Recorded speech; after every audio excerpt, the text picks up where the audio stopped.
ভারতের বড় ধরনের এক নিরাপত্তা তৎপরতা। নয়াদিগন্ত জানাচ্ছে, ভারত তার চিকেন নেক করিডোরের নিরাপত্তা ব্যাপক জোরদার করেছে। এই জায়গাটা কিন্তু কৌশলগতভাবেই খুবই গুরুত্বপূর্ণ। তো সেখানে বাংলাদেশ, নেপাল ও ভুটান সীমান্তে নজরদারি বাড়ানোর সাথে সাথে রাফাল যুদ্ধ বিমানও প্রস্তুত রাখা হচ্ছে।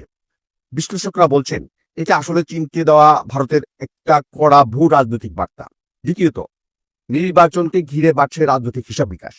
প্রথম আলোর খবর অনুযায়ী জামায়াতে ইসলামী এবার জোট না করে একটা নির্বাচনী সমঝোতার মাধ্যমে আসন ভাগাভাগির দিকে যাচ্ছে।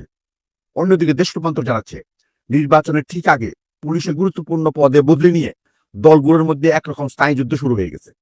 এবং সবশেষে এমন কিছু নাগরিক সংকট যা আমাদের সবাইকে ভাবিয়ে তুলবে। সমকাল আর বণিক বার্তা দুই পত্রিকায় বলছে, দেশে ঘন ঘন ভূমিকম্পের ঝুঁকি থাকলেও আমাদের প্রস্তুতি পায় শূন্যের কোঠায়। ভাবুন তো একবার, খোদ ঢাকাতেই প্রতি 3 লাখ মানুষের জন্য প্রশিক্ষিত উদ্ধারকর্মী আছেন মাত্র একজন। এর সাথে আবার যোগ হয়েছে ড্রাইভিং লাইসেন্স সংকট। ঠিকাদারি সমস্যার কারণে প্রায় 10 লাখ আবেদনকারী গত 4 মাস ধরে স্মার্ট কার্ডই পাচ্ছেন না। সব মিলিয়ে ভূ রাজনৈতিক উত্তেজনা, নির্বাচনী কৌশল আর সাধারণ মানুষের দুর্ভোগের এই চিত্রই আজকের সংবাদের মূল সুর। ধন্যবাদ।